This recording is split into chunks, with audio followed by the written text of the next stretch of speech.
Assalamualaikum warahmatullahi wabarakatuh. Perkenalkan, nama saya Novaldi Prasetyo, lulusan Teknik Industri angkatan tahun 2015.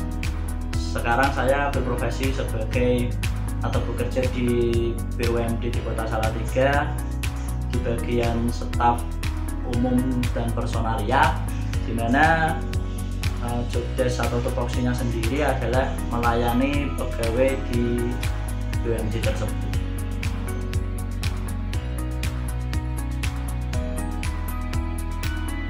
Assalamualaikum, nama saya Niken dari Teknik Industri angkatan 2015. Sekarang saya bekerja di salah satu penanam modal asing, perusahaan penanam modal asing yang ada di Jawa Tengah, dan saya bekerja menjadi salah satu staf di Departemen Manufaktur Excellence. Jadi di sana itu, di Manufaktur Excellence itu ada banyak sekali bagian, dan saya salah satu di bagian di mana saya harus mempersiapkan berkas kalau di perkuliahan itu seperti LRP, OPC, APC sebelum suatu produk itu running di production kayak gitu.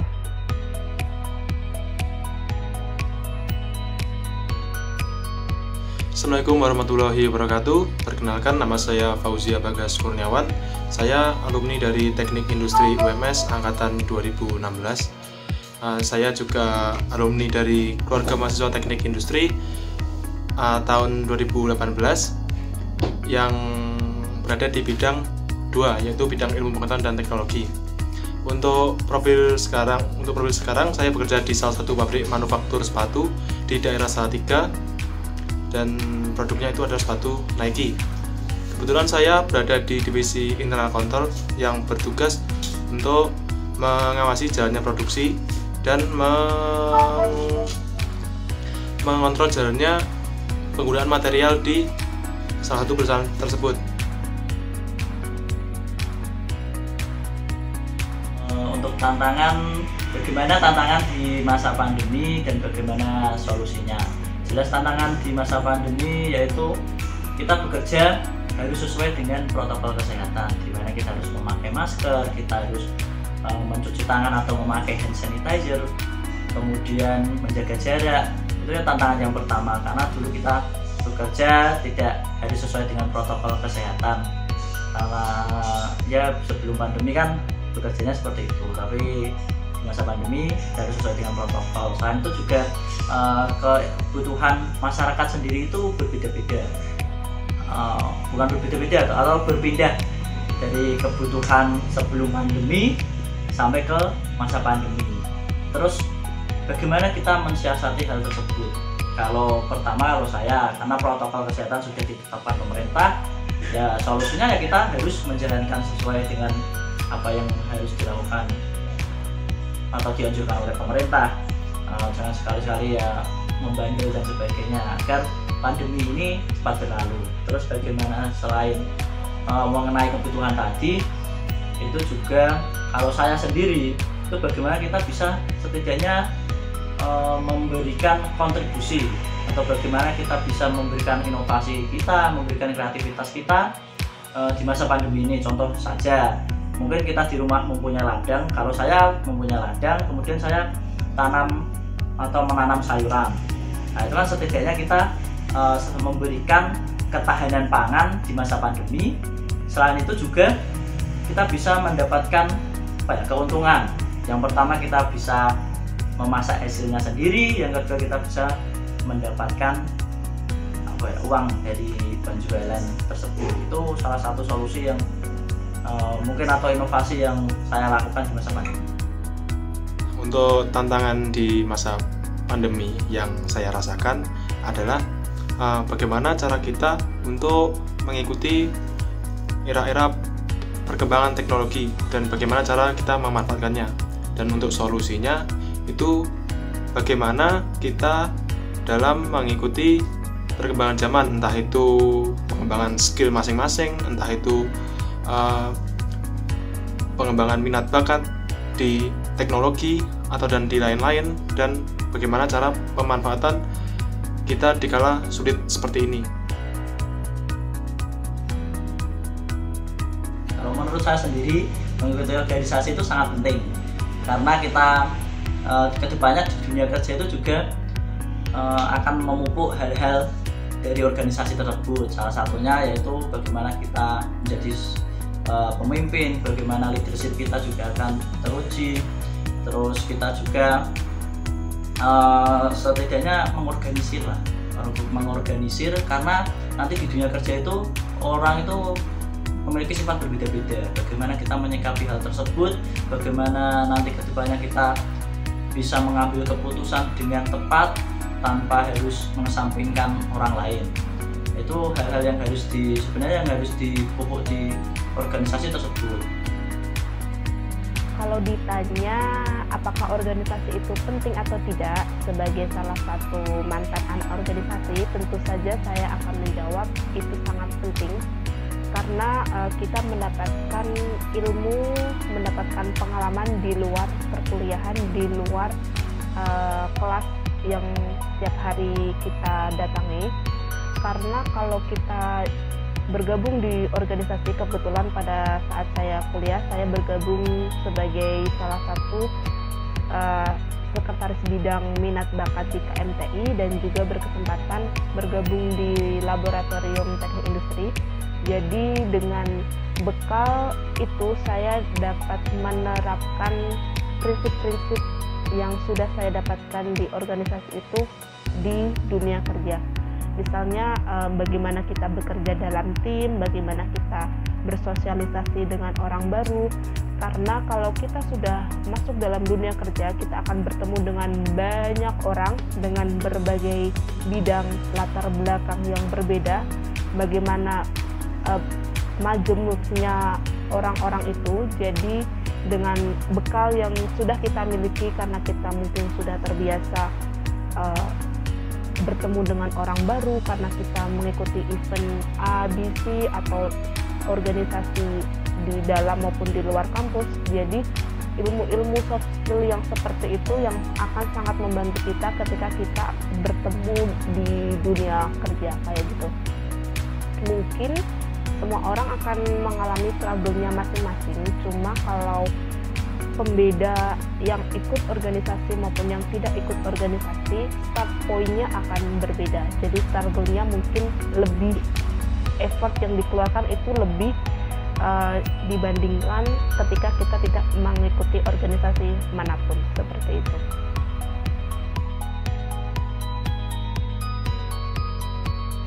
Di persiapan adalah skill, penambahan skill. Nah, penambahan skill itu juga sama dengan pengetahuan kita.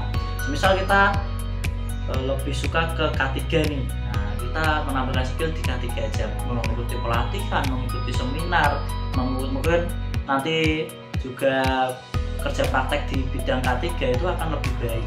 Nah, jadi bukan untuk memperbanyak CV, tapi memasukkan sesuai dengan kualifikasi atau kemampuan kita lah, intinya tersebut. Kemudian yang selanjutnya adalah yang harus dipersiapkan adalah mental kita, karena nanti di dunia kerja itu berbeda dengan di dunia perkuliahan. Yang pertama, mental kita harus kuat. Misal ya contohnya saja, nanti kita akan memasukkan lamaran dan sebagainya. Untuk kedepannya kan juga semisal kita ditolak itu harus memiliki mental yang kuat. Oh ya, ternyata kalau kita memiliki mental yang kuat, semisal kita gagal, itu akan menjadi motivasi untuk kedepannya. Kita gagal misal di wawancara, oh ternyata kita mengetahui lah apa yang harus diperbaiki dari kegagalan tersebut. Kita harus punya, ya itu tadi, mental yang kuat. Terus selanjutnya adalah relasi. Nah, relasi di sini adalah teman. Nah, teman yang setidaknya memiliki passion terhadap kita atau memiliki visi yang sama terhadap kita. Ketika kita bingung mau ngapain, karena kerja itu tidak hanya di industri jasa maupun industri produksi, tapi kita juga bisa di hal lain, misal di hobi kita, terus juga di kelompok kita, itu juga bisa menambahkan hal-hal yang baru. Karena untuk mengisi waktu luang itu juga sangat penting kalau kita mempunyai teman-teman yang memiliki pengetahuan yang baru lah bagi kita.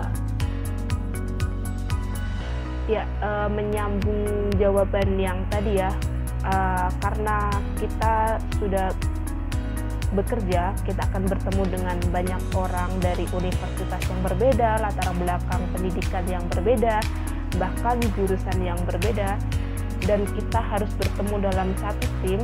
Itu sangatlah tidak mudah bagaimana kita bersosialisasi atau mengakrabkan diri dengan mereka.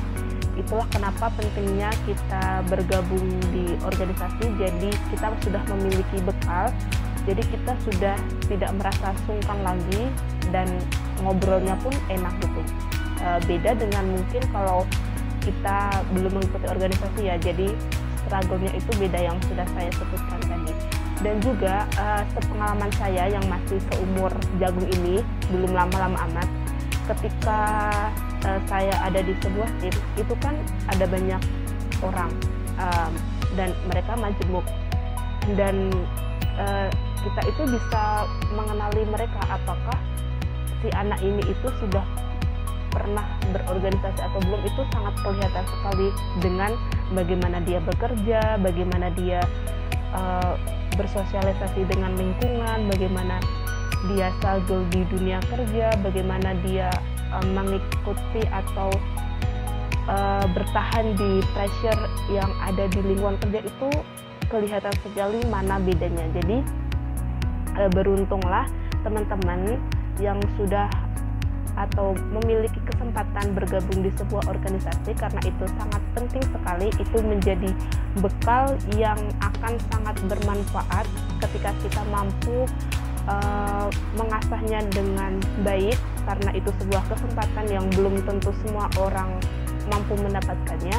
Jadi beruntunglah kalian dan asahlah kemampuan kalian, bukalah wawasan kalian sedini mungkin. Jadi ketika kalian masuk di dunia kerja, kalian tidak merasa kaku lagi, jadi sudah fleksibel mengikuti arus, dan dengan mudah kalian bisa beradaptasi dengan lingkungan baru. Sekian, tetap jaga 3M. Wassalamualaikum warahmatullahi wabarakatuh. Hal apa saja yang perlu disiapkan untuk menghadapi dunia kerja? Yang pertama, itu pastinya adalah hard skill dan soft skill. Untuk hard skill, kita dapat pelajari di bangku perkuliahan ataupun di mengikuti seminar-seminar atau pelatihan-pelatihan di luar kampus. Untuk contohnya itu seperti kayak untuk sistem informasi, kita belajar mendalami tentang pemrograman komputer. Terus dengan desain itu kita mendalami tentang desain, mengikuti komunitas-komunitas, yaitu kalau di teknik industri UMS sendiri itu ada komunitas Despromik, itu dapat kita ikuti untuk mengembangkan skill desain kita. Terus yang kedua itu adalah pengembangan soft skill. Soft skill ini dapat kita cari itu lewat organisasi. Nah, seperti organisasi keluarga mahasiswa teknik industri atau BEM, atau mengikuti organisasi di luar kampus. Nah, itu bagaimana cara kita untuk bertanggung jawab terhadap apa yang telah diberikan kepada kita, dan bagaimana kita untuk mengarahkan yang kita bimbing atau yang kita seharusnya arahkan ke terhadap job desk-nya masing-masing, gitu. Nah, untuk selanjutnya itu adalah skill pada komunikasi. Komunikasi ini sangat penting ditekankan lagi, karena ini menyangkut penyampaian informasi supaya tidak salah dalam penangkapan terhadap maksud dan tujuan kita untuk menyatakan informasi itu sendiri. Dan yang paling terakhir, di masa pandemi saat ini kita harus jaga kondisi fisik ataupun kondisi mental kita agar tetap sehat. Untuk kondisi fisik, tahu sendiri, kita harus olahraga, makan teratur, dan yang kondisi mental, kita harus tetap santai, tapi tetap ada progres dalam diri kita. Jangan kebanyakan santai tapi nggak ada progres, tapi harus santai tapi berprogres. Untuk mengakhiri sesi sharing kita pada hari ini, saya akan memberikan sedikit masukan. Pertama, bekerjalah sesuai dengan kinerja yang baik, jangan terlalu ambisius. Kemudian yang kedua, selalu menjadi orang yang optimis, jangan gampang menyerah, jangan mudah menyerah. Terus juga menjaga attitude, menjaga nama baik juga. Terus juga ya itu tadi lah beberapa kesimpulan yang dapat saya berikan atau untuk masukan ke depannya. Terus selain itu juga saya mau berterima kasih karena sudah diberikan kesempatan memberikan sharing untuk hari ini. Saya juga meminta maaf apabila banyak kesalahan, banyak kata-kata yang menyinggung hati teman-teman semua. Kemudian selamat menunaikan ibadah puasa. Mohon maaf lahir dan batin. Terima kasih. Assalamualaikum warahmatullahi wabarakatuh. Kemudian tetap jaga 3M. Wassalamualaikum warahmatullahi wabarakatuh.